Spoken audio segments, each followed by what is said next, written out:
Em um restaurante de luxo, um milionário cadeirante vê sua rotina vazia ser interrompida por uma menina pobre que aponta para o medalhão em seu pescoço.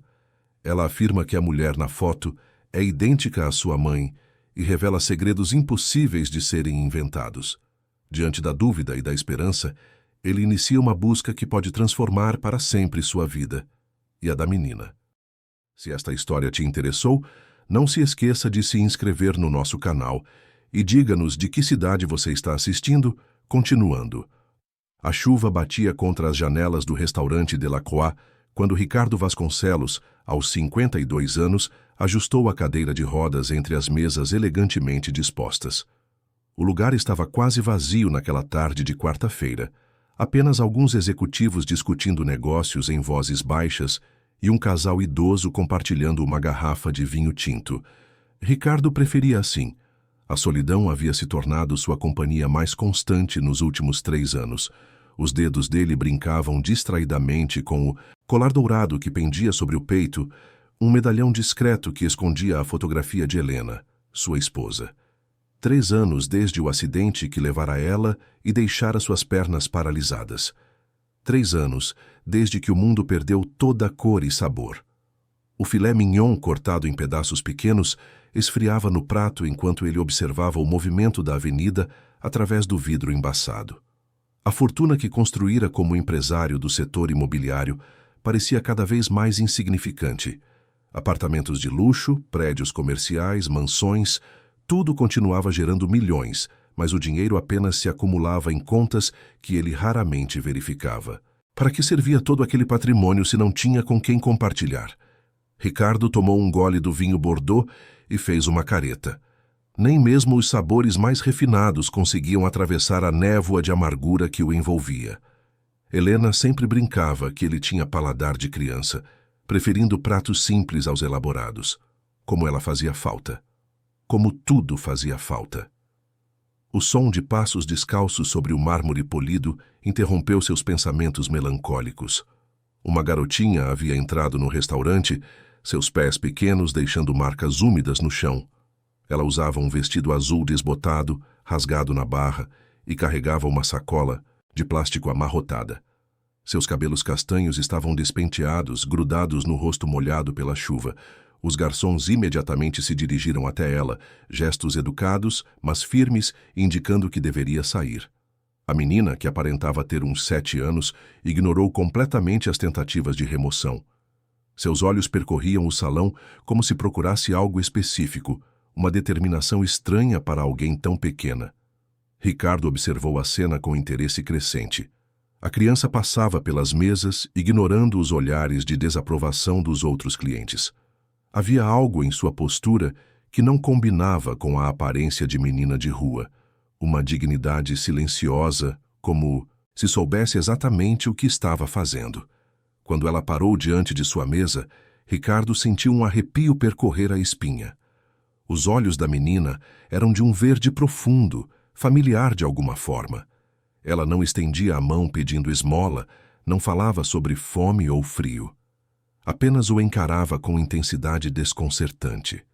"O senhor é Ricardo Vasconcelos?" perguntou ela, a voz clara apesar do nervosismo visível. Ele franziu o senho. Era estranho uma criança de rua saber seu nome. "Sim, sou como você." As palavras morreram em sua garganta quando a menina apontou para o medalhão em seu pescoço. Seus olhos se encheram de lágrimas e ela começou a tremer. "Essa mulher na foto, ela é idêntica à minha mãe." Ricardo sentiu o sangue gelar. Instintivamente, sua mão fechou-se sobre o medalhão, escondendo a imagem de Helena. "Do que você está falando, menina? Como pode ter visto?" "Por favor, me deixa ver direito." Ela interrompeu, estendendo uma mão pequena e suja. "Eu preciso ter certeza." Contra todos os instintos de autopreservação, Ricardo abriu o medalhão. A foto de Helena sorria para eles. Cabelos loiros ondulados, olhos verdes brilhantes, a mesma expressão doce que o conquistara 20 anos atrás. A reação da menina foi imediata. Ela soltou um soluço e cobriu o rosto com as mãos. "É ela. É exatamente ela." "Escute aqui", Ricardo disse, tentando manter a voz firme apesar do turbilhão de emoções. Não sei que tipo de golpe você está tentando aplicar, mas minha mãe tinha uma marca de nascença em formato de lua crescente no ombro direito. A menina interrompeu, limpando as lágrimas com as costas da mão. Ela cantava uma música sobre girassóis sempre que eu não conseguia dormir. Dizia que os girassóis sempre encontram o sol, mesmo nos dias mais escuros. Ricardo sentiu o mundo girar ao seu redor. Ninguém sabia sobre a marca de nascença de Helena. Nem mesmo as pessoas mais próximas conheciam aquela canção particular que ela inventara. Como uma criança de rua poderia ter essas informações? Isso é impossível, murmurou ele, mas sua voz saiu fraca, sem convicção. A menina enxugou o nariz na manga do vestido. Ela me contou tudo sobre o Senhor. Disse que um dia eu precisaria encontrá-lo. Disse que quando chegasse a hora, eu saberia. Sua mãe, onde ela está? Ricardo perguntou, embora uma parte dele já soubesse a resposta. Os olhos verdes da menina se encheram de tristeza. Ela não está mais aqui. Faz 4 meses. O restaurante parecia ter sumido ao redor deles. Ricardo só conseguia enxergar aqueles olhos verdes que eram assustadoramente familiares. Qual é o seu nome? Laura, ela respondeu. Laura dos Santos. Laura, ele repetiu, testando o nome. Helena sempre dissera que se tivessem uma filha, gostaria de chamá-la de Laura. A menina mexeu na sacola de plástico e tirou um envelope amarelado, protegido por um saco plástico transparente. Minha mãe disse para te dar isto se algum dia a encontrasse. Disse que você entenderia. Com mãos trêmulas, Ricardo pegou o envelope. Sua respiração ficou presa quando reconheceu a caligrafia delicada de Helena no endereçamento. Para Ricardo, com todo o meu amor e arrependimento. O envelope pesava em suas mãos como se contivesse toda a verdade que ele não tinha coragem de descobrir. Laura continuava parada ali, observando cada reação dele com aqueles olhos que eram como janelas para um passado que ele pensava conhecer completamente. Ela disse que você talvez não acreditasse no começo, Laura murmurou, mas que quando lesse a carta entenderia por que ela nunca teve coragem de contar. Ricardo olhou para o envelope, depois para a menina, depois novamente para o envelope. 3 anos de luto, 3 anos acreditando que Helena levara consigo todos os segredos. E agora, uma criança aparecia do nada, carregando palavras póstumas que prometiam abalar tudo o que ele pensava saber sobre a mulher que amara. Ricardo fechou os olhos e inspirou profundamente antes de abrir o envelope. Suas mãos tremiam tanto que quase rasgou o papel amarelado. A carta estava dobrada cuidadosamente, a caligrafia familiar de Helena dançando diante de seus olhos embaçados pelas lágrimas que insistiam em formar. Meu querido Ricardo, começava a carta, se você está lendo isto, significa que Laura cumpriu a promessa que me fez. Significa também que eu já não estou mais ao seu lado para explicar pessoalmente a mentira que carreguei por todos esses anos. As palavras seguintes atingiram Ricardo como golpes físicos. Helena confessava ter descoberto a gravidez poucos meses antes do acidente, mas escolhera esconder a verdade por medo. Medo de que ele não estivesse pronto para ser pai.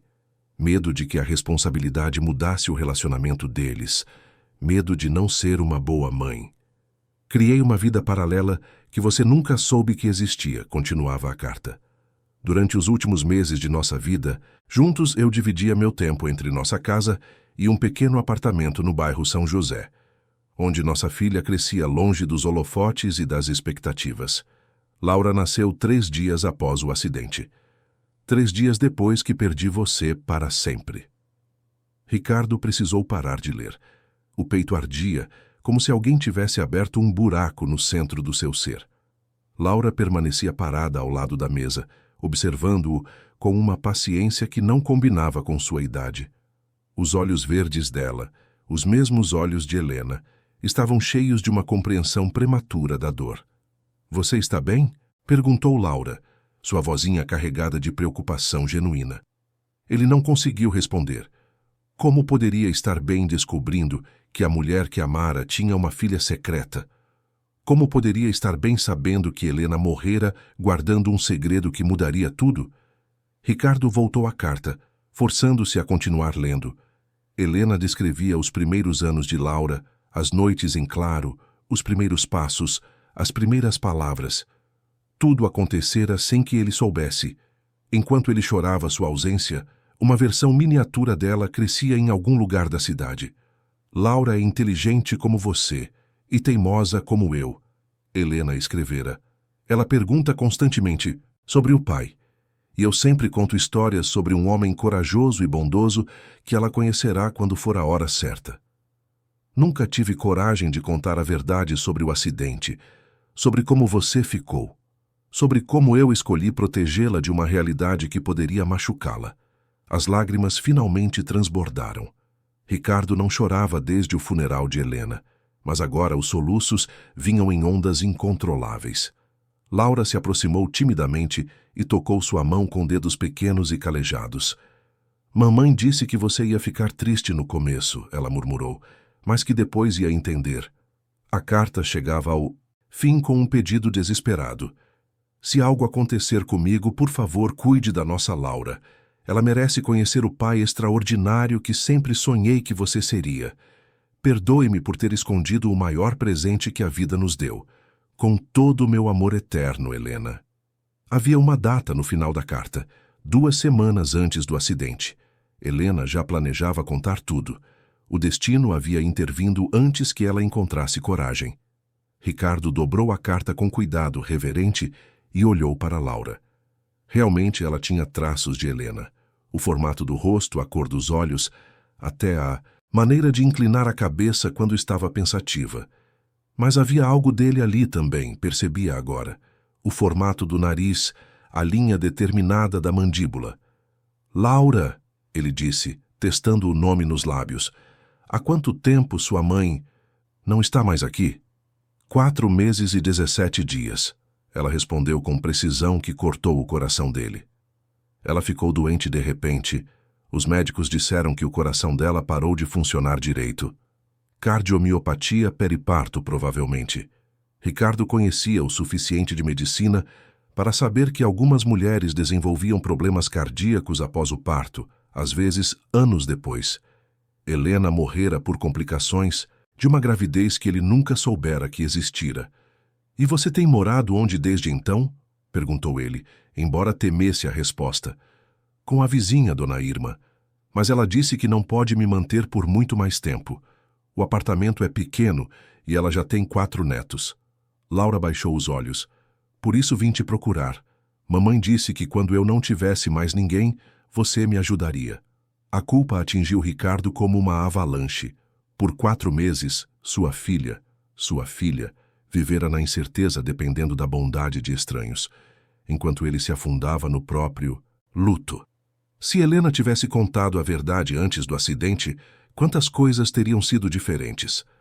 Venha comigo, ele disse, sinalizando para o garçom trazer a conta. Vamos sair daqui. Laura hesitou. Para onde? Para um lugar seguro. Você deve estar com fome, precisa de roupas limpas, um banho quente. Ricardo pegou o casaco do encosto da cadeira. E precisamos conversar muito mais. O trajeto até o Hotel Copacabana Palace foi silencioso. Laura estava hipnotizada pelos prédios altos, pelas vitrines iluminadas, pelo movimento da cidade vista através dos vidros do carro adaptado. Ricardo observava cada reação dela pelo retrovisor, procurando por mais semelhanças, por mais provas de que aquela revelação impossível era real. No hotel, a recepcionista disfarçou mal o espanto ao ver Ricardo chegando com uma menina visivelmente carente. Ele pediu a suíte presidencial, ignorou os olhares curiosos e levou Laura diretamente para o elevador. Dentro do quarto luxuoso, Laura girou devagar, boca aberta diante dos móveis dourados, das cortinas de seda, da vista panorâmica da praia. É muito bonito, ela sussurrou. Mamãe sempre dizia que um dia eu conheceria lugares assim. Ricardo pediu ao room service que trouxesse roupas infantis de várias lojas do shopping anexo, além de um jantar completo. Enquanto esperavam, Laura tomou o banho mais longo de sua vida, e quando saiu do banheiro envolvida no roupão felpudo do hotel, Parecia uma criança completamente diferente. Amanhã vamos fazer alguns exames, Ricardo explicou, enquanto ela devorava o hambúrguer que havia pedido. Exames de sangue, nada que doa. Só para ter certeza absoluta. Laura parou de mastigar. Você não acredita que eu sou sua filha?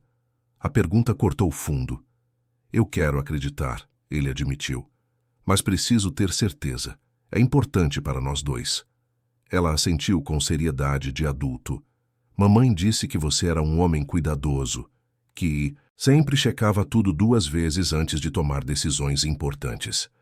Durante as 3 noites seguintes, Ricardo não conseguiu dormir direito. Dividiu o quarto com Laura, observando-a dormir no sofá-cama, procurando por mais sinais de familiaridade. Ela falava durante o sono, às vezes chamando por Mamãe Helena, outras vezes murmurando sobre girassóis e canções de ninar. No 3º dia, o resultado do exame chegou. Dr. Henrique Moreira, geneticista do laboratório, entregou o envelope pessoalmente no hotel. Ricardo abriu com mãos que tremiam mais do que no dia em que lera a carta de Helena. 99,97% de compatibilidade, leu em voz alta. Paternidade confirmada. Laura, que brincava com um quebra-cabeças na mesa de centro, levantou os olhos. Isso significa que você é meu pai? Ricardo dobrou o papel devagar e caminhou até ela. Pela primeira vez desde o acidente, ajoelhou-se no chão, ignorando a dor nas pernas paralisadas. Pegou as mãozinhas dela entre as suas. Significa que você é minha filha, Laura. Minha filha que eu nunca soube que existia. Ela sorriu, o primeiro sorriso verdadeiro que ele vira desde que se conheceram. Posso te chamar de papai?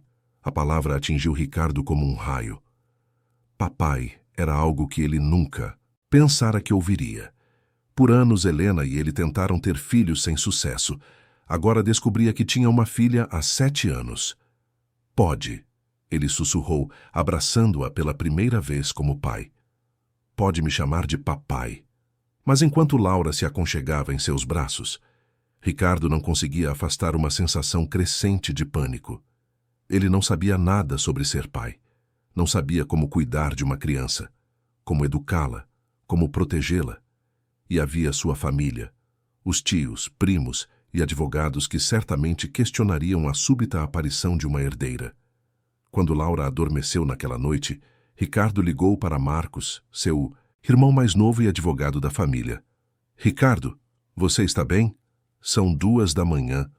Marcos, preciso te contar uma coisa que vai mudar tudo. Marcos chegou ao hotel às 7 da manhã, ainda de terno amarrotado da noite anterior.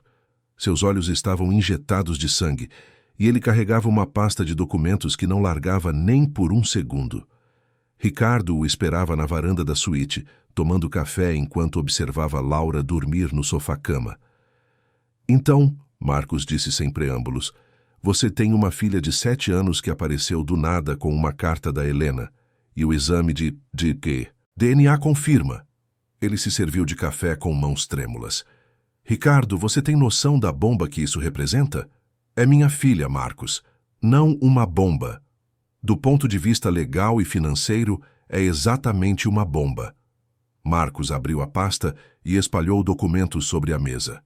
Você tem uma fortuna avaliada em 200 milhões de reais, propriedades em 3 estados, ações de 15 empresas, investimentos internacionais e agora surge uma herdeira legítima. Ricardo franziu o senho. Qual é o problema? Ela é minha filha, tem direito a tudo isso. O problema são os outros beneficiários do seu testamento atual. Marcos puxou um documento específico. Seus sobrinhos, a Fundação Helena Vasconcelos, os funcionários da empresa, todos eles vão questionar a legitimidade dessa criança. O exame de DNA pode ser contestado. Pode haver alegações de fraude, de manipulação. Você conhece nossos primos, Ricardo. Antônio sempre achou que deveria ter uma participação maior na empresa. Carmen está passando por um divórcio caro. Eles não vão aceitar isso passivamente. Laura se mexeu no sofá, murmurando algo sobre girassóis. Ricardo baixou a voz. Então, o que você sugere? Investigação completa. Histórico médico da mãe. Registros de nascimento. Investigação sobre essa tal Dona Irma. E, principalmente, Marcos hesitou, precisamos descobrir se há outras pessoas que sabiam da existência dela. Por quê? Porque se alguém mais sabia e ficou em silêncio todos esses anos, pode significar que estão planejando alguma coisa agora. A conversa foi interrompida por Laura acordando. Ela espreguiçou-se como um gato, piscou para se orientar e sorriu ao ver Ricardo. Bom dia, papai. Marcos engasgou com o café. Ouvir a palavra papai sendo dirigida ao irmão o atingiu de forma inesperada. Ricardo se aproximou da menina e ajudou-a a se levantar. Laura, este é meu irmão Marcos. Marcos, esta é Laura, minha filha. Marcos estudou o rosto da menina com atenção profissional. As semelhanças eram inegáveis, mas ele havia aprendido a desconfiar de coincidências convenientes. Prazer em conhecê-la, Laura.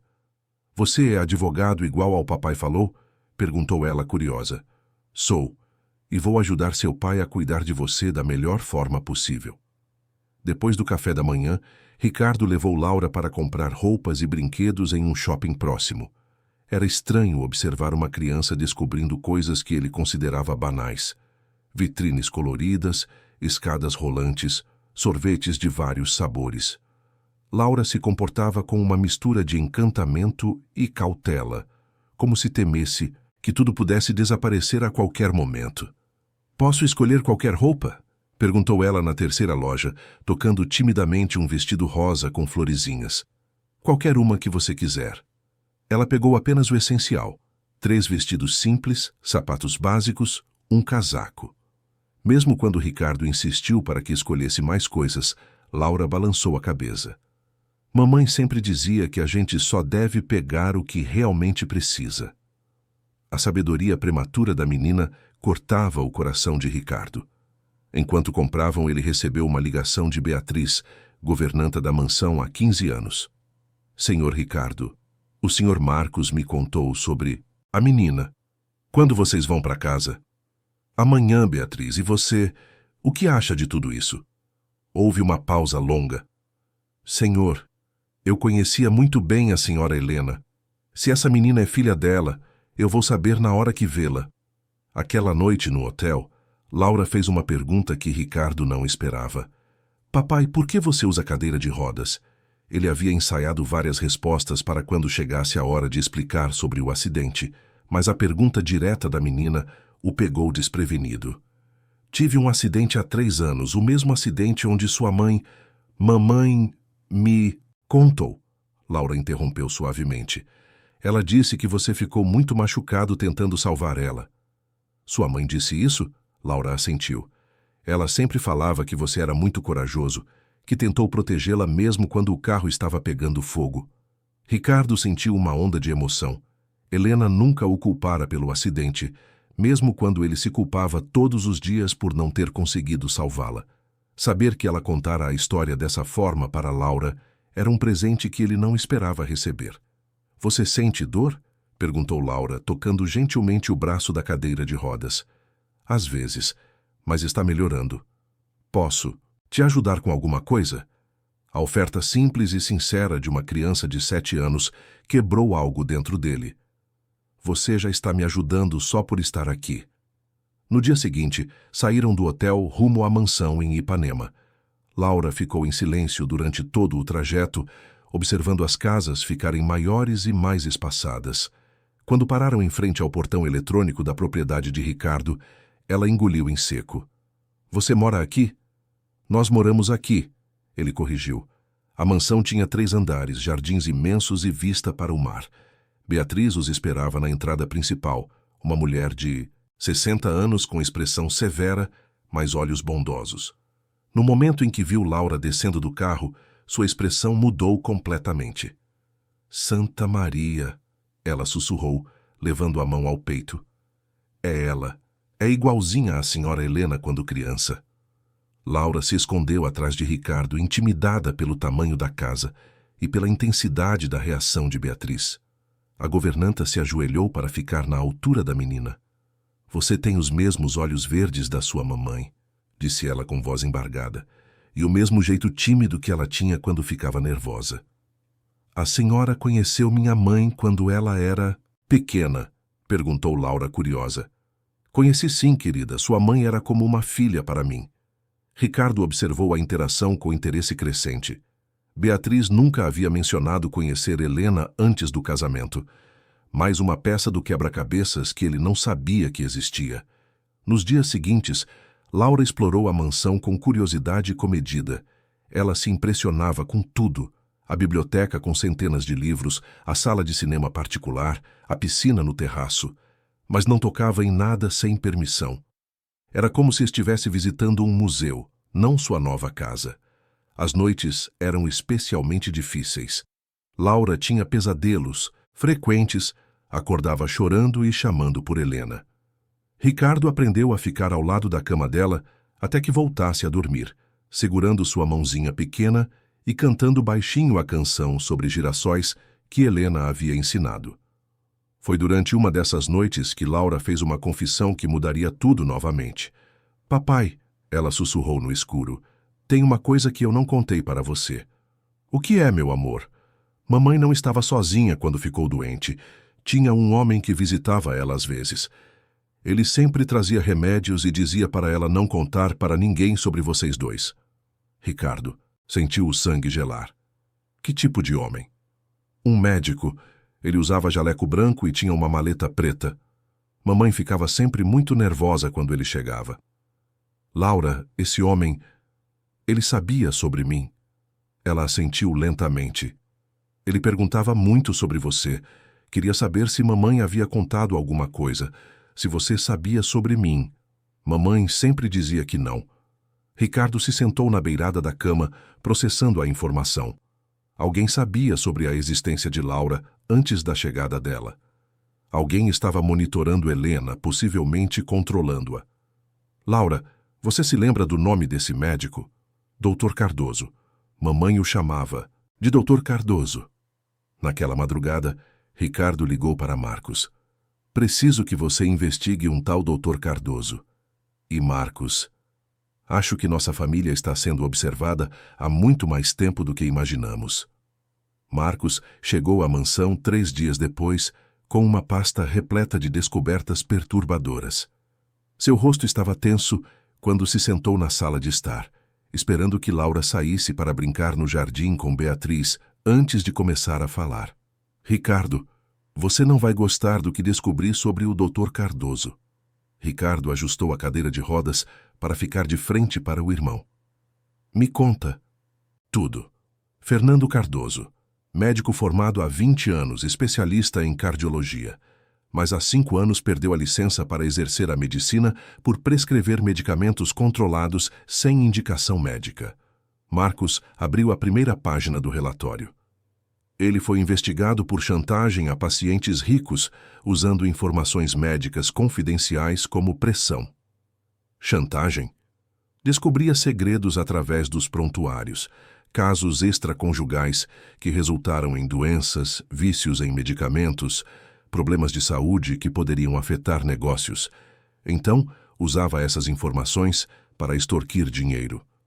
Ricardo sentiu um calafrio percorrer a espinha. Você acha que ele estava chantageando Helena? É possível. Mas há algo pior. Marcos virou mais algumas páginas. Cardoso não está trabalhando sozinho. Ele faz parte de uma rede de pessoas que se especializam em descobrir segredos de famílias ricas, advogados, contadores, empregados domésticos, médicos. Uma rede organizada? Sim. E Ricardo, eles têm um arquivo sobre nossa família que data de antes mesmo do seu casamento com Helena. As implicações atingiram Ricardo como um soco no estômago. Eles sabiam sobre a gravidez desde o início? Provavelmente. E se Helena estava pagando para manter o segredo em silêncio? Então, quando ela morreu, eles perderam a fonte de renda. Ricardo completou o raciocínio. Por isso, mandaram Laura até mim. Não foi coincidência, foi planejado. Marcos assentiu gravemente. Uma criança de 7 anos não conseguiria te localizar sozinha. Não saberia sobre seus horários, seus lugares favoritos. Alguém a orientou sobre onde te encontrar e quando. A revelação foi como uma facada. Ricardo havia começado a acreditar que o encontro com Laura era destino, uma segunda chance que a vida oferecia. Descobrir que tudo foi manipulado destruía a magia daqueles primeiros momentos. Mas o exame de DNA não mente, ele disse, agarrando-se ao que sabia ser verdade. Ela é minha filha. Isso eu não questiono. O que questiono são as motivações de quem a trouxe até você. Marcos fechou a pasta. Ricardo, você precisa se preparar. Se essa rede existe e estava extorquindo Helena, agora eles têm acesso direto à nossa família através de Laura. Você acha que ela sabe de alguma coisa? Não necessariamente. Crianças são ferramentas perfeitas porque são inocentes, mas alguém pode estar usando ela para conseguir informações sobre você, sobre a empresa, sobre nossas finanças. Ricardo olhou para o jardim onde Laura brincava de boneca sentada na grama. Ela parecia tão pequena, tão frágil. A ideia de que pudesse ser usada como peão em um jogo perigoso o enchia de raiva e desespero. Naquela noite, durante o jantar, Ricardo observou Laura com atenção redobrada. Ela comia devagar, ainda não acostumada com a abundância de comida. Ocasionalmente olhava para ele como se esperasse que tudo desaparecesse a qualquer momento. Laura, ele disse cuidadosamente, você se lembra de mais alguma coisa sobre o Dr. Cardoso? Algo que ele perguntava ou fazia? Ela parou de comer e franzindo o senho. Ele sempre perguntava se mamãe falava sobre dinheiro, se você mandava alguma coisa para nós. E sua mãe respondia o quê? Que você não sabia que eu existia, mas ele não acreditava. Laura baixou os olhos. Uma vez eu escutei ele falando no telefone. Dizia que quando mamãe morresse, eu seria útil para alguma coisa. A frieza da frase atingiu Ricardo como um raio. Uma criança de 7 anos não deveria conhecer esse tipo de crueldade. Laura, depois que sua mãe ficou doente, quem cuidava de você? Dona Irma, mas ela saía muito. Às vezes o Dr. Cardoso ficava comigo. Ele me ensinava coisas. Que tipo de coisas? Laura hesitou, como se soubesse instintivamente que estava pisando em terreno perigoso. Ele me ensinou onde você morava, onde costumava ir comer. Me mostrou fotos suas em revistas. Disse que se algum dia eu ficasse sozinha, deveria te procurar e contar sobre mamãe. Ricardo sentiu náusea. Tudo havia sido orquestrado meticulosamente. Laura não era apenas uma filha perdida que o encontrara por acaso. Ela era uma criança treinada para se aproximar dele no momento certo. Laura, você sabe onde o Dr. Cardoso mora? Sei. Mamãe me levava lá algumas vezes quando ia buscar remédios. Ricardo trocou um olhar significativo com Beatriz, que havia parado de arrumar a mesa para ouvir a conversa. A governanta havia trabalhado para famílias ricas tempo suficiente para reconhecer sinais de perigo. Depois que Laura foi dormir, Ricardo ligou para Marcos novamente. Precisamos agir antes que eles façam o próximo movimento. O que você tem em mente? Vou confrontar esse Dr. Cardoso, descobrir exatamente o que ele quer e como podemos nos livrar dessa situação. Ricardo, isso é perigoso. Se eles são organizados como parece, confrontá-los diretamente pode colocar você e Laura em risco. E deixar as coisas como estão não coloca. Marcos ficou em silêncio por um momento. Vou com você e vamos levar segurança. Na manhã seguinte, enquanto Laura tomava café, com Beatriz, Ricardo recebeu uma ligação que mudaria tudo mais uma vez. Era da escola particular onde pretendia matriculá-la. Sr. Vasconcelos, há um problema com a documentação da sua filha. Tentamos localizar o registro de nascimento oficial, mas parece que há inconsistências. Que tipo de inconsistências? O nome do pai no documento não confere com o seu.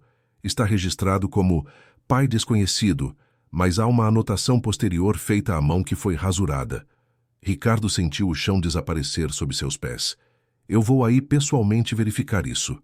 Quando desligou o telefone, Laura estava parada na porta da sala, ainda de pijama com lágrimas nos olhos. Papai, você não vai mais me querer por perto? Por que você está dizendo isso? Porque eu ouvi você falando sobre problemas com meus papéis, e ontem à noite escutei você e o tio Marcos falando sobre o Dr. Cardoso. Ela soluçou. Mamãe sempre dizia que se as pessoas descobrissem a verdade sobre nós, elas não iam mais nos querer por perto. Ricardo abriu os braços e Laura correu para ele, escalando a cadeira de rodas para se acomodar em seu colo, como fizera nos primeiros dias no hotel. Laura, não importa o que descobrirmos, você sempre será minha filha. Nada vai mudar isso. Mesmo se você descobrir que mamãe mentiu sobre alguma coisa? A pergunta atingiu Ricardo no centro do peito. Mesmo assim. Mas enquanto consolava Laura, uma dúvida terrível começou a crescer em sua mente. E se Helena não fosse a única pessoa que havia mentido? E se toda a história que ele acreditava conhecer fosse apenas uma versão cuidadosamente construída da verdade? Naquela tarde, enquanto Laura brincava no jardim, Ricardo encontrou Beatriz guardando roupas no quarto da menina. A governanta estava mais quieta que o normal, evitando seu olhar. Beatriz, ele disse, há quanto tempo você conhecia Helena antes dela se casar comigo? A governanta parou de dobrar as roupas, suas mãos tremendo levemente. Senhor Ricardo, isso é importante agora? É muito importante. Laura disse que você conheceu Helena quando ela era criança. Beatriz se sentou pesadamente na beirada da cama. Senhor, há coisas sobre o passado da senhora Helena que talvez fosse melhor deixar enterradas. Beatriz, minha filha está envolvida em algo perigoso. Preciso saber de tudo. A governanta suspirou profundamente. Helena não se chamava Helena quando eu a conheci, e ela não era de família rica, como sempre disse. Ela se chamava Mariana e era filha da minha vizinha no subúrbio. Ricardo sentiu o mundo girar ao seu redor mais uma vez. Como assim? Ela mudou o nome, inventou um passado, conseguiu documentos falsos, tudo isso para se casar com você. Beatriz olhou diretamente nos olhos dele. E, senhor, eu acho que ela não foi a única a mentir sobre quem realmente era. Ricardo fixou o olhar em Beatriz, tentando processar o que acabara de ouvir. O que você quis dizer com ela não foi a única a mentir? A governanta evitou seu olhar, mexendo nervosamente nas dobras do avental. Senhor, algumas coisas são perigosas de se falar. Beatriz, minha filha pode estar em perigo. Preciso saber de tudo, não importa quão perigoso seja. Ela suspirou profundamente e fechou a porta do quarto. Mariana, Helena, ela me procurou há 8 anos. Disse que estava apaixonada por um homem rico, mas que ele nunca se interessaria por uma garota pobre do subúrbio. E então? Ela me pediu ajuda para inventar uma nova identidade. Eu conhecia pessoas que faziam esse tipo de coisa. Pessoas que criavam passados falsos para quem podia pagar. Beatriz sentou-se novamente. Mas, senhor, ela não foi a única pessoa que encomendou uma nova identidade naquela época. O coração de Ricardo disparou. Quem mais? Um homem jovem. Alguém que queria apagar o próprio passado e se tornar outra pessoa. Alguém que também estava interessado em se aproximar de famílias ricas. Ricardo sentiu suor frio escorrer pela testa. Você conhece esse homem? Beatriz olhou diretamente nos olhos dele. Senhor, o senhor não se lembra de ter conhecido Helena de forma muito conveniente? Em um momento da sua vida, quando estava vulnerável? A memória atingiu Ricardo como um trovão. Helena aparecera em sua vida logo após ele ter se tornado o único herdeiro da fortuna familiar, quando seus pais morreram no acidente de avião. Ela estava no hospital no dia em que ele recebera a notícia, trabalhando como voluntária. Bonita, carinhosa, aparecendo no momento exato em que ele mais precisava de consolo. Você está insinuando que nosso encontro foi planejado? Senhor, eu trabalhei para famílias ricas por 40 anos. Já vi esse tipo de situação antes. Beatriz baixou a voz. Pessoas se aproximam de herdeiros quando eles estão vulneráveis. Helena não foi diferente. Ricardo sentiu o mundo desabando ao seu redor pela 3ª vez em uma semana. Mas ela me amava. Eu tenho certeza de que ela me amava. Pode ser que tenha começado como interesse, mas se tornou amor verdadeiro. Eu via como ela olhava para o Senhor, como cuidava dele. Beatriz tocou gentilmente o braço dele. E Laura é prova de que o amor deles foi real, Senhor. Naquele momento, Laura entrou correndo no quarto, ainda brincando de boneca.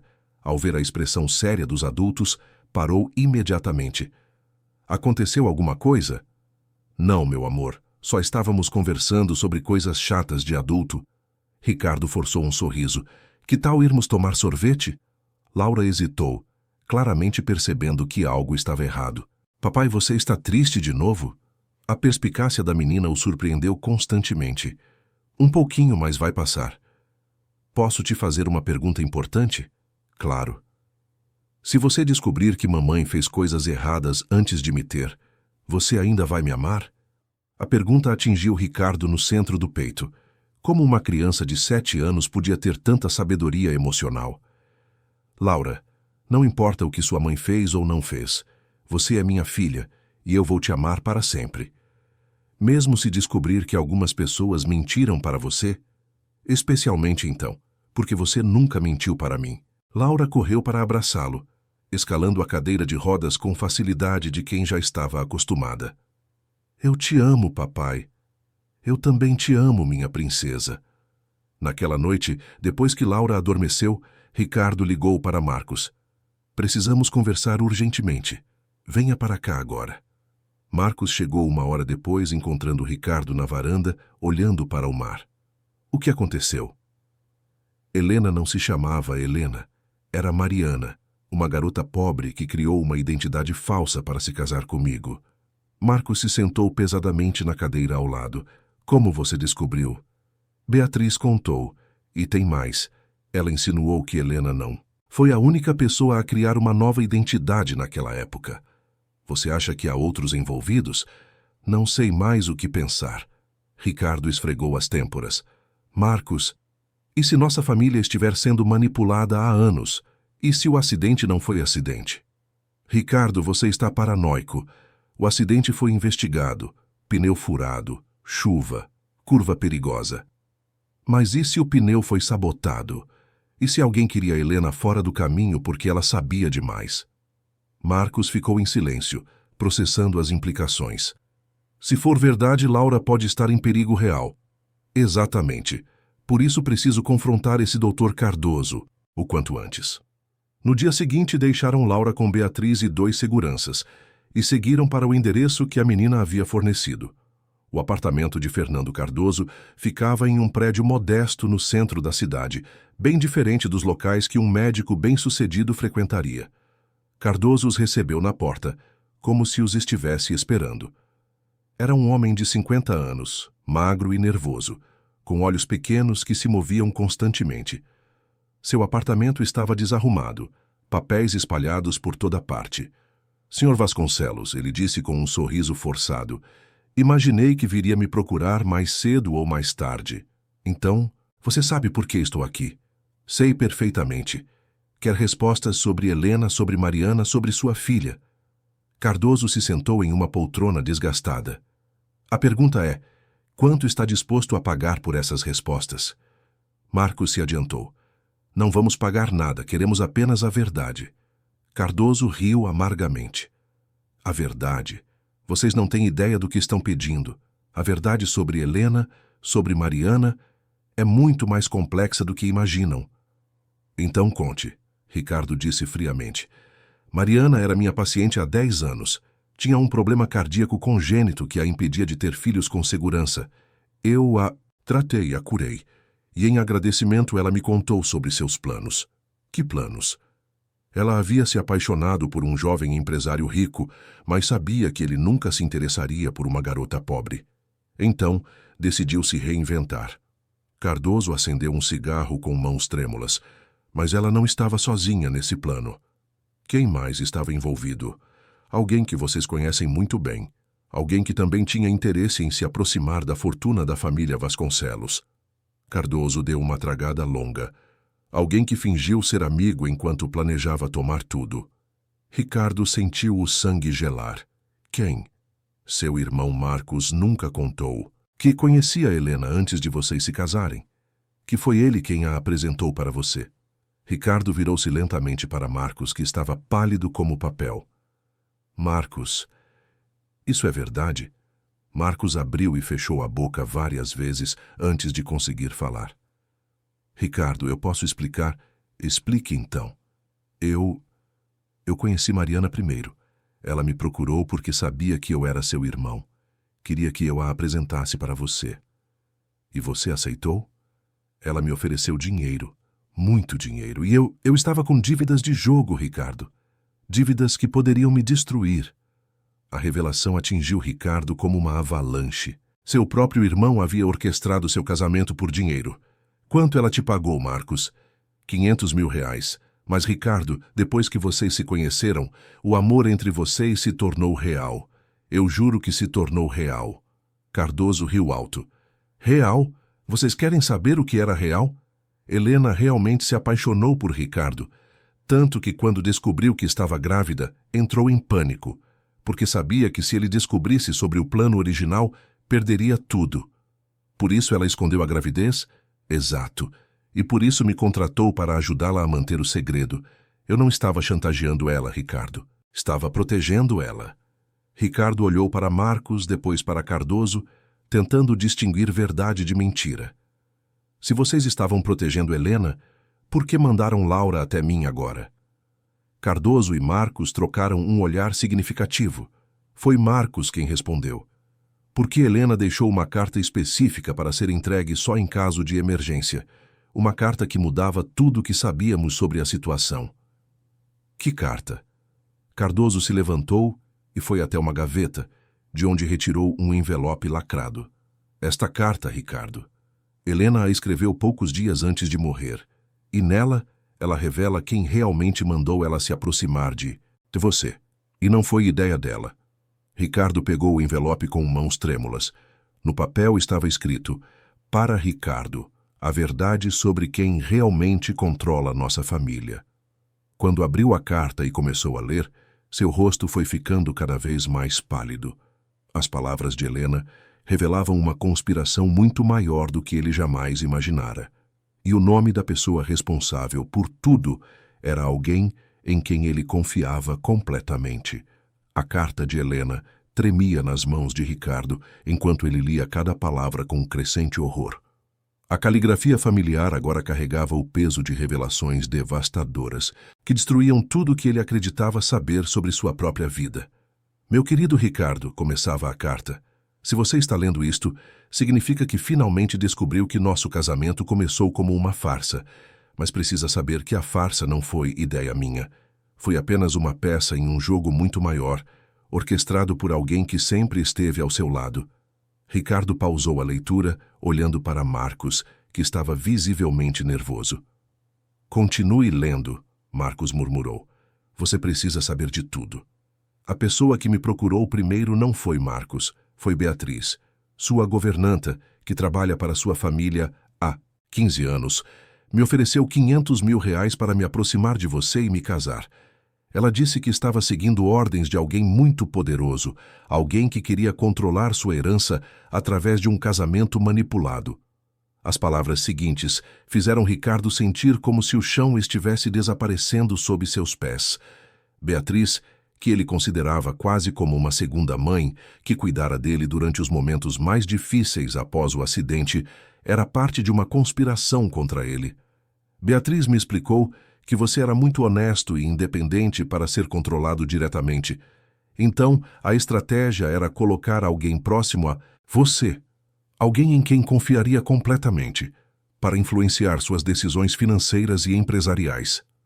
Inicialmente, eu deveria apenas me casar e lentamente convencê-lo a fazer investimentos específicos e mudanças no testamento. Ricardo largou a carta e olhou para Cardoso. Beatriz está na minha casa agora, com Laura. Continue lendo, Cardoso disse urgentemente. A carta explica tudo. Com mãos ainda mais trêmulas, Ricardo retomou a leitura. Mas, Ricardo, algo que ninguém esperava aconteceu. Eu realmente me apaixonei por você. O amor que senti foi mais forte que qualquer quantia de dinheiro. Por isso, nunca consegui seguir com o plano original. Por isso, nunca tentei influenciar suas decisões financeiras ou empresariais. Quando descobri que estava grávida, entrei em pânico. Sabia que se você descobrisse sobre o plano original, me rejeitaria completamente. Mas também sabia que Beatriz e a pessoa por trás dela nunca me perdoariam por falhar na missão. Por isso escondi a gravidez, para proteger nossa filha de ser usada como mais uma peça no jogo deles. A carta prosseguia com detalhes que cortavam o coração de Ricardo.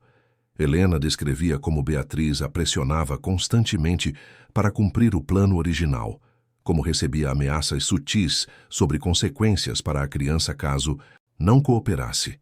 A pessoa que está por trás de tudo isso é alguém que você considera família, Ricardo. Alguém que sempre demonstrou preocupação com seu bem-estar, mas que na realidade quer controlar toda a fortuna Vasconcelos. E agora que estou morrendo, sei que vão usar Laura para chegar até você. Ricardo virou a página chegando ao final da carta. O nome da pessoa responsável por tudo isso é... Naquele momento, seu celular tocou. Era Beatriz, e sua voz estava alterada. Senhor Ricardo, o senhor precisa voltar para casa imediatamente. O que aconteceu? É a Laura, senhor. Ela passou mal e... desmaiou. Já chamei uma ambulância. Ricardo sentiu o mundo girar. Estamos indo para aí. Quando desligou o telefone, Cardoso e Marcos estavam olhando para ele com expressões de pânico. Beatriz sabe que vocês vieram aqui, Cardoso disse. Se ela realmente está envolvida nisso, Laura pode estar em perigo, Ricardo completou guardando a carta no bolso. Vamos. O trajeto de volta para a mansão foi desesperador. Ricardo ligava insistentemente para Beatriz, mas ela não atendia mais. Marcos dirigia em velocidade perigosa pelas ruas do Rio, enquanto Cardoso explicava detalhes sobre a rede de pessoas que manipulavam famílias ricas. Eles são extremamente organizados, Cardoso dizia. Colocam pessoas de confiança dentro das casas, governantas, motoristas, contadores, médicos. Depois, usam essas pessoas para influenciar decisões ou criar situações que beneficiem seus investimentos. E Beatriz faz parte disso há 15 anos, provavelmente desde que seus pais morreram. O timing da contratação dela foi muito conveniente, você não acha? Ricardo se lembrava vagamente de como Beatriz aparecera em sua vida. Logo após o funeral dos pais, quando ele estava devastado e precisava de alguém para cuidar da casa. Ela havia sido recomendada por... Ele não conseguia se lembrar por quem. Quando chegaram à mansão, a ambulância já estava partindo. Ricardo seguiu direto para o quarto de Laura, onde encontrou apenas roupas espalhadas e sinais de luta. Uma das bonecas da menina estava quebrada no chão. «Beatriz!»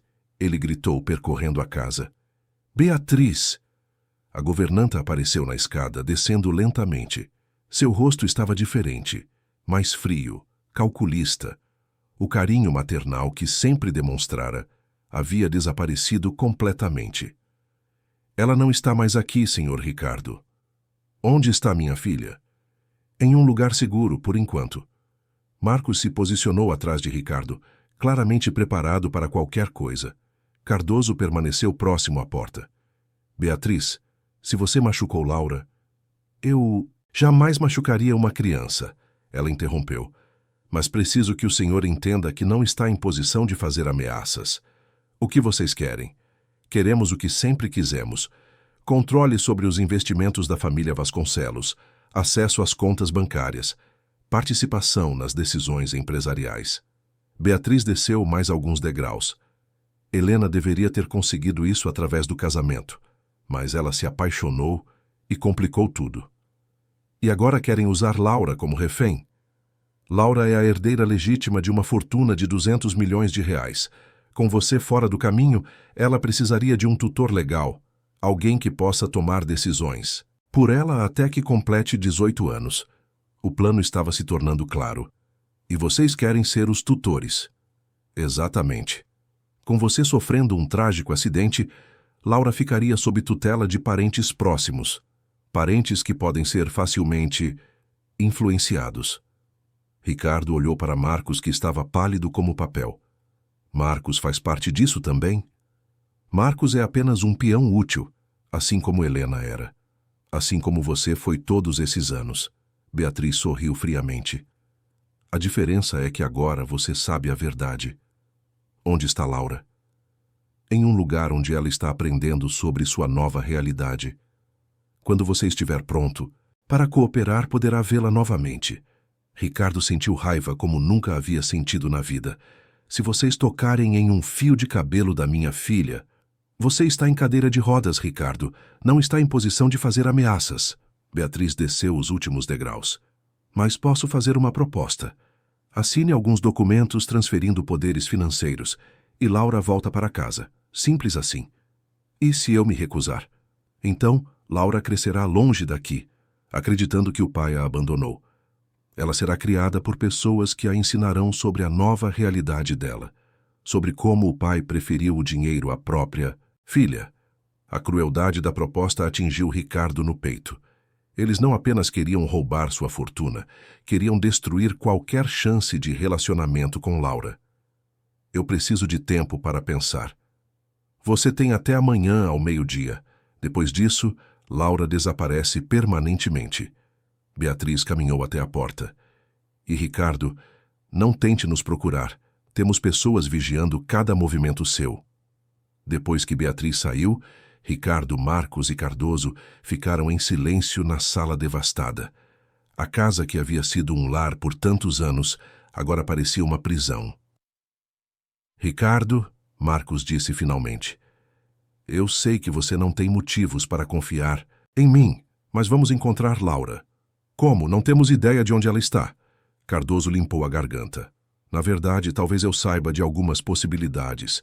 Essa organização tem locais específicos onde mantém pessoas quando precisam de cooperação. Ricardo olhou para o médico com renovada esperança. Você conhece esses lugares? Conheço 3 possibilidades, mas precisaremos ser muito cuidadosos. Se eles perceberem que estamos procurando, podem mover Laura para longe daqui. Naquela noite, enquanto planejavam como encontrar Laura, Ricardo terminou de ler a carta de Helena. O nome da pessoa por trás de toda a conspiração estava na última linha e, quando leu, sentiu como se tivesse levado um soco no estômago. A pessoa que orquestrava tudo, que controlava sua vida há 15 anos, que agora havia sequestrado sua filha, era alguém que ele jamais suspeitaria. O nome na última linha da carta de Helena atingiu Ricardo como uma bala no peito. Antônio Vasconcelos, seu próprio primo, que sempre fingiu se preocupar com você. Antônio.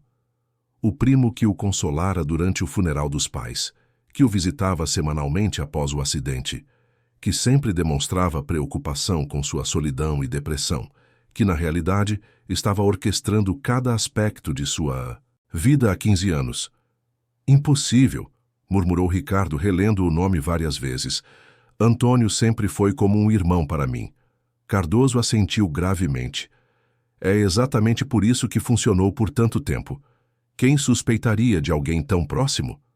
Marcos caminhava pela sala em círculos. Ricardo, isso explica muita coisa. Antônio sempre soube detalhes sobre suas finanças que nem mesmo eu conhecia. Sempre oferecia conselhos sobre investimentos. E eu sempre aceitava, porque confiava nele completamente. Ricardo sentiu náusea ao perceber como havia sido manipulado. Quantas decisões financeiras eu tomei seguindo conselhos dele?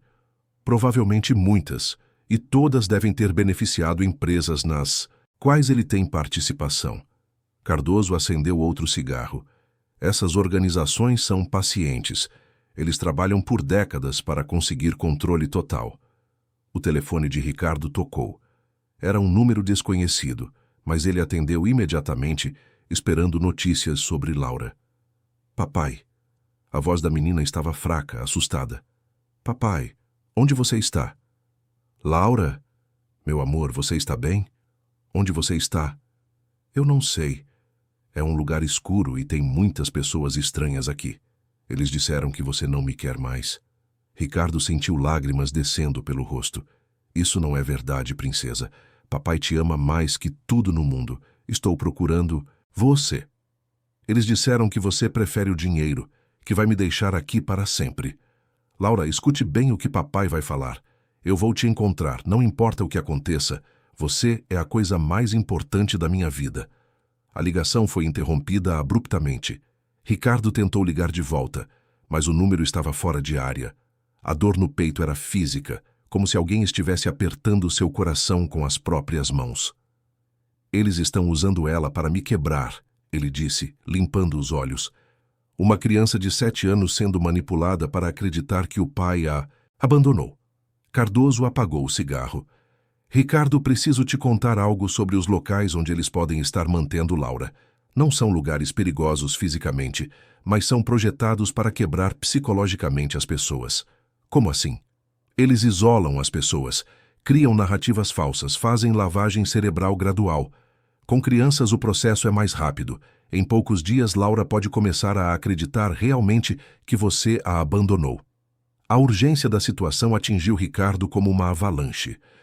Não tinham apenas que encontrar Laura. Tinham que encontrá-la rapidamente, antes que os sequestradores conseguissem destruir a confiança dela no pai. Onde são esses lugares? Perguntou Marcos. Um é uma fazenda nos arredores de Petrópolis. Outro é uma casa em Cabo Frio. O terceiro é um apartamento no centro do Rio. Cardoso pegou um papel e começou a desenhar um mapa. Mas todos são vigiados 24 horas. Não podemos simplesmente aparecer lá. Então como fazemos? Precisamos de um plano. E precisamos descobrir exatamente onde Laura está antes de agir. Ricardo pegou o telefone e ligou para Antônio. Precisava confirmar suas suspeitas, mesmo que isso fosse perigoso. Ricardo! Antônio atendeu com a mesma voz calorosa de sempre. Como você está, primo? Ouvi dizer que apareceu uma menina afirmando ser sua filha. A hipocrisia na voz de Antônio fez Ricardo sentir raiva pura. Sim, apareceu. E agora ela desapareceu. Desapareceu? Como assim? Alguém a levou da minha casa hoje. Alguém que queria que eu assinasse documentos transferindo poderes financeiros. Houve uma pausa quase imperceptível antes de Antônio responder. Meu Deus, Ricardo, isso é terrível. Você acionou a polícia? Ainda não. Estou tentando resolver isso. Internamente. Você deveria ter cuidado, primo. Pessoas desconhecidas aparecendo com alegações sobre parentesco pode ser golpe. Ricardo cerrou os punhos. Antônio estava testando o terreno, tentando descobrir o quanto ele sabia. Pode ser, mas o exame de DNA confirmou. Ela é realmente minha filha. Que situação complicada. Se precisar de qualquer coisa, qualquer ajuda, pode contar comigo. Você sabe que sempre estive ao seu lado. Sei, Antônio, sempre. Quando desligou, Ricardo olhou para Marcos e Cardoso. Ele sabe de tudo. A voz dele mudou quando mencionei os documentos financeiros. Então precisamos agir rápido, Cardoso disse.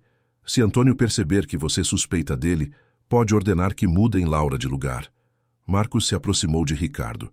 Eu tenho uma ideia, mas você não vai gostar. Fale. Você liga para Antônio novamente. Diz que decidiu cooperar, que quer assinar os documentos. Marca um encontro com ele amanhã. E então? Enquanto você o distrai, Cardoso e eu vamos aos 3 locais possíveis procurar Laura. Ricardo balançou a cabeça. É muito arriscado. Se eles perceberem que é uma armadilha... É nossa única chance, Cardoso interrompeu. Se você não aparecer amanhã ao meio-dia, como Beatriz exigiu, eles podem mover Laura permanentemente. A decisão era impossível. Cooperar significava entregar sua fortuna e possivelmente nunca recuperar o controle. Não cooperar significava arriscar perder Laura para sempre. Há uma terceira opção, Ricardo disse finalmente. Eu assino os documentos. Ricardo, não. Deixem-me terminar. Eu já assino os documentos, mas primeiro exijo ver Laura. Quando ela estiver comigo segura, nós lidamos com as consequências financeiras depois. Marcos e Cardoso trocaram olhares preocupados. Ricardo, se você assinar esses documentos, pode levar anos para reverter. Eles vão ter controle legal sobre tudo. Dinheiro pode ser recuperado. Minha filha não. Naquela noite, Ricardo mal conseguiu dormir. Ficou na sala, olhando fotos de Laura no celular, as poucas que haviam tirado juntos nos últimos dias. Em uma semana, ela havia se tornado o centro de sua vida. A ideia de perdê-la era insuportável. Às 3 da manhã, seu telefone tocou novamente. Era outro número desconhecido.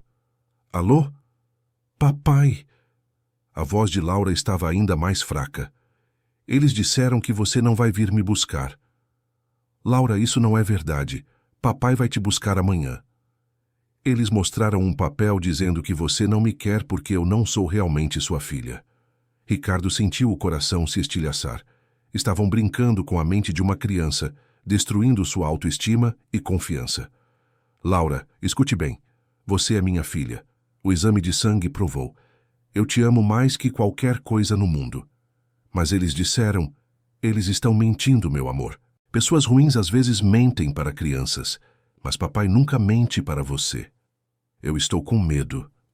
Eu sei, princesa, mas seja corajosa só um pouquinho mais. Amanhã papai vai te buscar e vocês nunca mais vão conseguir nos separar. A ligação foi cortada novamente, mas dessa vez Ricardo havia ouvido algo importante no fundo. Música clássica tocando baixinho. Era uma pista pequena, mas talvez suficiente para Cardoso identificar o local. Música clássica, ele disse para Cardoso. No fundo da ligação, isso ajuda? Os olhos de Cardoso se iluminaram. Sim. O apartamento no centro tem um conservatório musical. No andar de baixo, é lá que ela está. Então vamos buscá-la agora. Ricardo, é uma armadilha óbvia. Eles querem que você apareça lá desesperado. Vai ter segurança, pessoas armadas. Não me importo. Marcos segurou o ombro de Ricardo. Primo, se você morrer tentando salvá-la, ela fica órfã. Não ajuda ninguém. Ricardo sabia que eles estavam certos, mas cada segundo que Laura passava naquele lugar era uma eternidade de sofrimento para ela. Como pai, sua obrigação era protegê-la, e ele estava falhando miseravelmente. Naquele momento, o telefone de Marcos tocou. Era Beatriz. Marcos, preciso falar com Ricardo urgentemente. Ele não quer falar com você. Diga a ele que recebemos uma proposta muito interessante de Antônio. Uma proposta que pode mudar as regras do jogo completamente. Marcos olhou para Ricardo, que fez sinal para que passasse o telefone. Ricardo, Beatriz disse, Antônio quer fazer uma reunião especial amanhã. Uma reunião onde você conhecerá toda a verdade sobre sua família. E onde poderá ver Laura, uma última vez antes de tomar sua decisão final. O endereço que Beatriz forneceu levava a um elegante escritório comercial na Zona Sul. Ricardo chegou acompanhado de Marcos, ambos tensos e preparados para qualquer coisa. Cardoso havia ficado de fora, monitorando possíveis movimentações e pronto para acionar ajuda se necessário. O prédio era moderno, com segurança discreta, mas visível.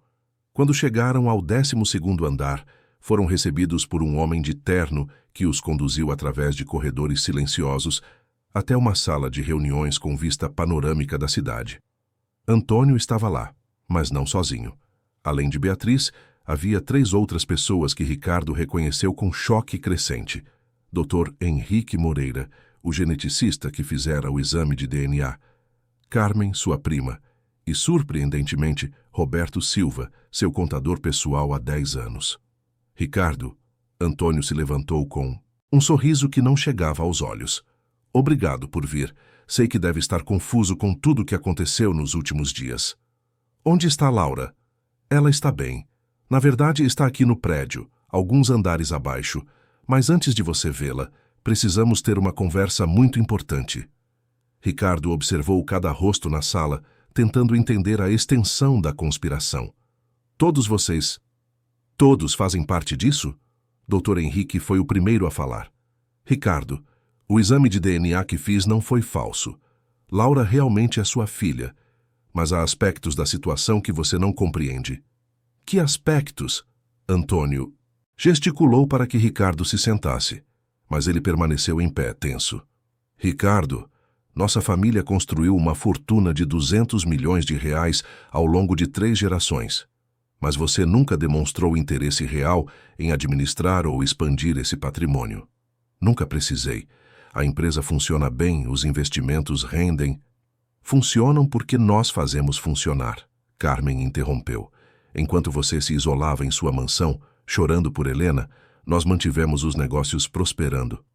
Roberto abriu uma pasta com documentos financeiros. Nos últimos 3 anos, tomamos decisões que aumentaram seu patrimônio em 60%. Decisões que você nunca soube que foram tomadas. Vocês estiveram administrando minha fortuna sem meu conhecimento. Com seu conhecimento, Antônio corrigiu. Você assinava documentos que eu levava para você. Lembra-se? Sempre dizendo que eram coisas chatas de contabilidade que não precisava se preocupar. A memória atingiu Ricardo como um soco. Realmente, durante os anos de depressão após o acidente, Antônio frequentemente aparecia com papéis para assinar. Documentos que ele assinava sem ler, confiando completamente no primo. Então vocês têm controle sobre minha fortuna há 3 anos? Controle operacional, sim, mas não controle legal total. Beatriz se aproximou. Para isso, precisaríamos que você morresse ou fosse declarado incapacitado, ou que transferisse poderes voluntariamente. E Laura? Por que envolveram uma criança em tudo isso? Antônio suspirou como se a pergunta o entristecesse. Laura é genuinamente sua filha, Ricardo. Mas também é uma oportunidade. Com você fora do caminho, ela herdaria tudo. E como menor de idade precisaria de tutores legais. Vocês, nós, pessoas que já provaram ser capazes de administrar a fortuna com eficiência. Ricardo sentiu náusea ao perceber a frieza do plano. Vocês querem que eu desapareça para que possam usar minha filha como fantoche. Dr. Henrique se adiantou. Ricardo, não estamos pedindo que você morra. Estamos oferecendo uma aposentadoria confortável. Você assina os documentos transferindo poderes administrativos, recebe uma renda vitalícia generosa e pode viver tranquilamente com Laura. Mas sem controle sobre minha própria fortuna. Sem as responsabilidades de administrá-la. Carmen corrigiu. Você nunca gostou da parte empresarial mesmo. E se eu me recusar? Antônio trocou olhares com os outros antes de responder. Ricardo, você sofreu um acidente traumático 3 anos atrás. Tem estado em tratamento psiquiátrico, isolado socialmente, demonstrando sinais de depressão severa. O que isso tem a ver? Seria muito fácil conseguir uma declaração de incapacidade mental, especialmente considerando seu comportamento errático recente, abraçando uma criança desconhecida, acreditando em histórias fantasiosas sobre conspirações. A ameaça era clara. Se ele não cooperasse voluntariamente, eles usariam meios legais para declarar ele incapacitado mentalmente. Onde está Laura? Ricardo repetiu, sua voz carregada de raiva fria. No 20º andar. Há uma sala especial onde ela está, aprendendo sobre sua nova situação. Que tipo de sala? Beatriz sorriu friamente. Uma sala onde crianças podem ser educadas sobre realidades complexas. Laura está descobrindo que papais, às vezes, precisam fazer escolhas difíceis entre dinheiro e filhas. Ricardo sentiu raiva pura correndo pelas veias. Vocês estão torturando psicologicamente uma criança de 7 anos. Estamos educando ela sobre como o mundo realmente funciona. Antônio disse calmamente. É melhor que ela aprenda cedo. Marcos, que havia permanecido em silêncio até então, se levantou. Ricardo, não podemos deixar isso continuar. Marcos também faz parte do nosso grupo, Antônio revelou casualmente. Ele nos informa sobre todos os seus movimentos há anos. Ricardo virou-se para o irmão, incrédulo. Marcos! Marcos evitou seu olhar. Ricardo, eu precisava saldar dívidas. Eles me ofereceram uma forma de fazer isso. Você vendeu seu próprio irmão. Eu nunca quis que chegasse a esse ponto. Quando soube sobre Laura, quando vi como você se apegou a ela. Marcos engoliu em seco. Tentei convencê-los a parar. Antônio riu. Marcos desenvolveu sentimentos inconvenientes. Começou a questionar nossos métodos. Por isso vocês o trouxeram aqui hoje? Para que ele visse o que acontece com quem questiona vocês. Exatamente. Ricardo olhou ao redor da sala, percebendo que estava completamente cercado por pessoas que havia considerado família e amigos. A traição era tão profunda que quase o paralisava. Eu quero ver Laura, agora. Claro, Antônio disse, pressionando um botão no interfone. Tragam a menina. Alguns minutos depois, a porta se abriu e Laura entrou, acompanhada por uma mulher que Ricardo não conhecia. A menina estava visivelmente abalada, seus olhos vermelhos de tanto chorar. Quando viu Ricardo, correu para ele. Papai, eles disseram que você não ia vir. Ricardo a abraçou com força, sentindo-a tremer em seus braços. Estou aqui, meu amor, papai está aqui. Eles me mostraram papéis dizendo que você prefere dinheiro a mim. Isso não é verdade, Laura. Nada é mais importante que você. Antônio observou a interação com interesse clínico. Ricardo, esta é sua última chance. Assine os documentos e vocês dois podem ir embora juntos. Se eu recusar, Laura voltará para a sala especial e dessa vez ficará lá até que compreenda completamente que o pai a abandonou por dinheiro. Laura olhou entre Ricardo e Antônio, claramente confusa e aterrorizada. Papai, o que eles querem? Eles querem que papai assine uns papéis, princesa. Então assina, papai, eu só quero ir para casa. A simplicidade da solicitação de Laura cortou o coração de Ricardo. Ela não entendia que assinar significava perder controle sobre tudo o que poderia protegê-la no futuro. Ricardo, Dr. Henrique disse suavemente, não torne isso mais difícil do que precisa ser. Assine os papéis, vocês vão para casa, todo mundo fica feliz, exceto que vocês terão controle sobre 200 milhões de reais. Dinheiro que será bem administrado e que garantirá o futuro de Laura. Ricardo olhou para sua filha, que o observava com confiança total. Ela acreditava que ele poderia resolver qualquer coisa. Como poderia explicar para uma criança de 7 anos que às vezes não há escolhas certas, apenas escolhas menos erradas? Papai vai assinar os papéis, ele disse finalmente. O alívio no rosto de Laura foi imediato. Mas quando Ricardo olhou para Antônio, viu algo nos olhos do primo que o gelou até os ossos. Algo que sugeria que, mesmo cooperando, eles não pretendiam cumprir o acordo. Excelente decisão, Antônio disse, empurrando uma pilha de documentos pela mesa. Assine aqui, aqui e aqui. Quando Ricardo pegou a caneta, percebeu que suas mãos tremiam, não de medo, mas de raiva, porque acabara de perceber que toda aquela encenação era apenas isso, uma encenação. Eles nunca pretenderam deixá-lo ir embora com Laura, e isso significava que ele precisava de um plano completamente diferente. Ricardo segurou a caneta sobre o primeiro documento, fingindo hesitação. O que viu confirmou suas suspeitas. Não eram apenas transferências administrativas, mas cessões completas de patrimônio. Papai, Laura puxou sua manga. Está tudo bem? Está sim, princesa. Ele beijou o topo da cabeça dela, sussurrando. Quando papai disser agora, você corre para debaixo daquela mesa. Ricardo começou a assinar deliberadamente devagar, observando a sala. Antônio estava relaxado, confiante.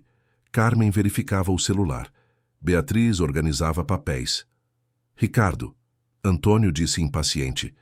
Podemos acelerar isso? Só estou verificando se entendi tudo. Ricardo virou a página. Esta cláusula sobre tutela de Laura é proteção para Laura. Para de enrolar e assina. Naquele momento, o celular de Ricardo vibrou. Mensagem de Cardoso. Pronto, aguardando seu sinal. Quando chegou ao terceiro documento, Ricardo parou. Por que vocês precisam de acesso à minha conta pessoal que tem apenas 100 mil reais? Roberto engoliu em seco. É protocolo padrão, Ricardo. Há quanto tempo você sabe sobre essa conspiração, Roberto? O contador olhou para Antônio nervosamente. Desde quando seus pais morreram. O acidente dos meus pais também foi planejado. O silêncio foi ensurdecedor. Ricardo, Dr. Henrique disse, você está desenvolvendo pensamentos paranoicos. Como a teoria de que meu primo orquestrou tudo isso há 15 anos. Antônio se levantou. Chega. Ou você assina agora, ou Laura volta para a sala especial. Não. Ricardo se levantou, puxando Laura para trás dele. Eu não vou assinar. Antônio pressionou o interfone. Podem subir, ele se recusou. 2 seguranças entraram na sala. Laura vai ficar conosco até você reconsiderar. Antônio disse friamente. Papai! Laura se agarrou à perna de Ricardo. Agora! Ricardo gritou. Laura correu para debaixo da mesa. Ricardo gritou. Polícia! Todo mundo parado! Você está blefando, Antônio disse nervoso. Dr. Cardoso está gravando tudo. Sequestro, extorsão, ameaças contra menor. Quantos anos de cadeia isso dá? Roberto desabou numa cadeira. Eu nunca quis que chegasse a esse ponto. Quando soube que vocês mataram os pais do Ricardo... Cale... Poca! Antônio gritou. Mas era tarde. A confissão havia saído. Marcos se levantou. Chega! Não vou deixar vocês machucarem o Ricardo e a Laura. Marcos, você faz parte disso, Carmen disse. Não mais. Naquele momento, a porta explodiu. Dr. Cardoso entrou com 4 policiais federais. Polícia Federal. Ninguém se mova. Carmen tentou fugir. Beatriz gritou protestos. Dr. Henrique tentou destruir documentos. Roberto chorava pedindo perdão. Antônio permaneceu calmo, olhando Ricardo com ódio. Você acha que isso termina aqui? Temos pessoas em lugares que você nem imagina. Mas vai durar tempo suficiente para eu proteger Laura. Laura saiu de debaixo da mesa e correu para Ricardo. Papai, está tudo bem agora? Está, minha princesa. Enquanto observava Antônio sendo algemado, Ricardo sabia que a luta não havia terminado. Mas agora tinha alguém pelo que valia a pena lutar. Doutor Cardoso, quanto dessa rede vocês mapearam? 60%. Mas algumas pessoas importantes vão tentar abafar isso. Então a luta não acabou. Está apenas começando. Ricardo abraçou Laura. Papai, agora vamos para casa? Sim, meu amor. Vamos para casa. Enquanto desciam com os policiais, Ricardo olhou para Marcos. Obrigado por ter mudado de lado. Tenho muito que compensar. Você fez a coisa certa, quando importava. Papai, Laura perguntou, as pessoas ruins não vão mais nos incomodar? Se tentarem, nós vamos estar prontos. E pela primeira vez em 3 anos, Ricardo se sentiu verdadeiramente vivo. 6 meses depois da prisão, Ricardo observava Laura brincar na praia de Búzios com Mel, a Golden Retriever que haviam adotado. A mudança para a casa menor à beira-mar havia sido uma das melhores decisões. Longe da mansão cheia de memórias dolorosas, ele e Laura puderam construir uma vida verdadeiramente deles. Papai! Laura correu com Mel atrás. Olha o que ela aprendeu! Jogou uma bolinha que Mel buscou e trouxe de volta. O celular tocou. Era Marcos. Boas notícias. O juiz aprovou a devolução dos últimos 15 milhões. Você recuperou praticamente tudo. E o processo criminal? Antônio pegou 20 anos, Carmen 15, Beatriz 12. A rede foi desmantelada. 62 pessoas indiciadas. Obrigado por tudo, Marcos. Depois de desligar, Ricardo observou Laura. Ela estava completamente diferente da menina assustada de 7 meses atrás. O sorriso agora era genuíno, constante. Papai, Laura se aproximou. Posso te fazer uma pergunta importante? Claro, princesa. Você está feliz agora. Por que quer saber? Porque no começo, quando você sorria, seus olhos ainda estavam tristes. Mas agora seus olhos sorriem junto. Sim, Laura. Estou mais feliz do que fui em muito tempo. Mesmo com as coisas ruins que aconteceram, especialmente por causa delas, porque me trouxeram você. Laura subiu no colo dele. Eu lembro da mamãe todos os dias, mas não fico mais triste. Por quê? Porque ela me trouxe até você. E agora tenho um papai que me ama de verdade. Você me salvou, Laura. Quando Helena morreu, eu parei de querer viver, mas você me lembrou que ainda havia razões para ser feliz. Então nós nos salvamos? Acho que sim. Sofia apareceu. Senhor Ricardo, Dr. Cardoso está aqui. Disse que tem novidades importantes. Cardoso chegou com uma pasta. Ricardo, encontramos algo que mudará sua perspectiva sobre tudo. Entregou um envelope antigo. Este estava num cofre de Helena. Cartas escritas durante todos os anos do casamento. Ricardo abriu e leu a primeira carta, datada de 2 meses após o casamento. Hoje faz 2 meses que me casei com Ricardo com segundas intenções, mas é impossível não amar um homem tão genuinamente bom. As cartas documentavam a evolução dos sentimentos de Helena, sua culpa por estar enganando Ricardo e sua decisão de confessar tudo. Ela planejava contar tudo, Ricardo murmurou. Marcou uma conversa para a semana seguinte ao acidente. A última carta dizia: Se algo acontecer comigo, quero que Ricardo saiba que cada dia ao lado dele foi uma bênção. Nosso amor se tornou a coisa mais real da minha vida. Laura é o maior presente que posso deixar para ele. Ela me amava, Ricardo disse com alívio, profundamente, e se arrependeu de como tudo começou. Quando Cardoso partiu, Ricardo ficou observando o pôr do sol com Laura. Papai, olha que lindo o céu. O céu estava pintado de laranja, rosa e dourado. Sabe o que aprendi, Laura?